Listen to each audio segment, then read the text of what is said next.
Hello Drew, we've got the transmission out of your 2003 GMC. This is what it looks like when it's all apart. I'll go over some things with you, what we found on the inside of the transmission, and Eric or Amanda will contact you with the cost estimates for the repairs. It's too bad the camera doesn't show smell, because with the burnt frictions in there, this thing does smell atrocious. Now if we look at the pan, you can see all this black goop in the bottom of the pan here. That's going to be clutch material, and we know whenever we see that, the transmission is going to have to be taken out to be fixed. It looks as if this area here is humped, so it looks like there was probably contact with some object. You can see that the pan is dented, and the filter is also dented up in that area as well. The edge of the filter seam, you can see that opening there. That happened when that got dented, but what probably happened here is the pan surface is here, and if the pan usually is just going to be sitting like this, and you can see these tips that are on top of the filter, that's to keep this opening off the bottom of the pan. And what I think happened is the pan probably got bent in such a way that the pan was like this and probably sealed off this inlet. So that's how the oil has to get through the filter. That's the filter media down there, and it has to come out of this tube to get into the pump. So I think what's happened is probably the pan restricted the filter and caused the at least the end of the transmission, but may have actually caused all the damage because of the restriction. Now the pump itself, the bushing that's down inside here looks scored up. The torque converter hub is going to be scored up. The pump itself looks okay right now. We actually have to check our clearances. The torque converter hub is going to come through here, and you can see when I turn the inner gear how the two gears react with the crescent. That's how the pump is going to develop the pressure. But right now it looks like if we polish the pump, change the bushing, we'll probably be able to reuse that pump. When we look at the clutches that are burnt, this is going to be our direct clutch, which comes on for third and reverse.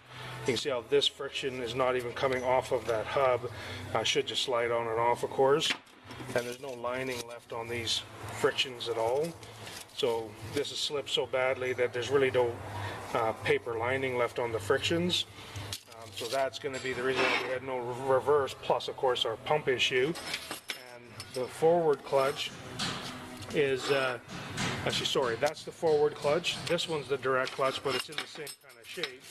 And you can see how like the clutch itself is just about no lining left on there. This is the one that comes on for reverse. The forward clutch is what's going to come on for all the forward gears. When we look at the overdrive clutch, it's going to come on for the fourth gears. You can see the black line here where my thumb is. That's going to be from slippage. This clutch is not slipped to the point where it's failed, but this clutch itself is no good anymore. Anytime there's a friction element like this on a recondition, we're going to replace that, including inside the torque converter there's going to be a lockup piston.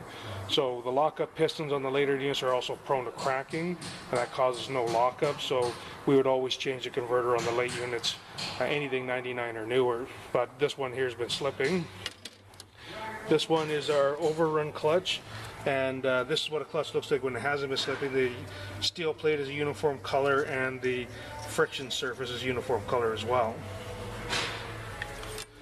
This is our band that comes on for holdback in second gear coming down a hill. It's a dark green lining. It has not been slipping. Again, if we're doing a recondition, we're going to replace this because it's got the paper lining on it. On the intermediate clutch, which is this one here, you can see the extra heat generated has caused the steel plate to have leopard spots. So the steel plates are no good, and you can see how dark this friction is compared to this friction. So this surface is a more normal looking surface, but this one here of course is blackened. Our planetaries, they do look okay. This is the rear planetary, and the gears themselves look okay. The clearance are okay. Once we clean them up, we'll get a good look at them, but right now the planet looks okay. That's our sun gear that goes inside the planet.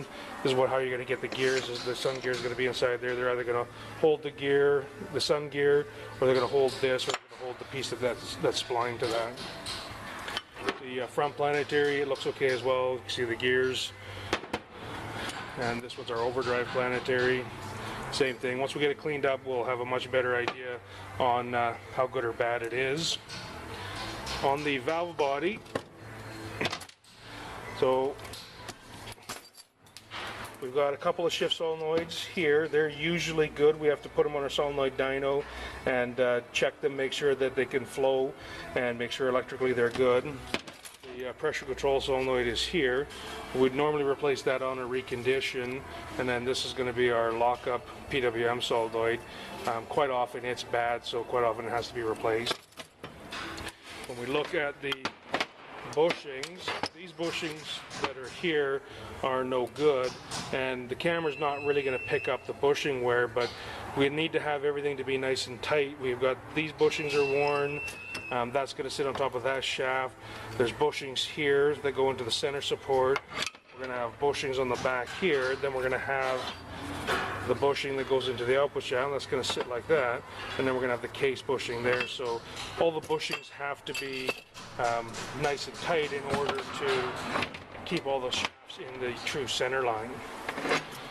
This is our band for low reverse. So manual one hold back coming down a hill and reverse. You can see where the middle of the camera there, that's going to be some of the friction part that's flaking off. So the band itself is no good either way. So in a repair recondition, we're going to replace this either way because of that flaking. The Torrington bearings look okay. Same thing, we got to clean them up to actually see everything, but right now they look okay.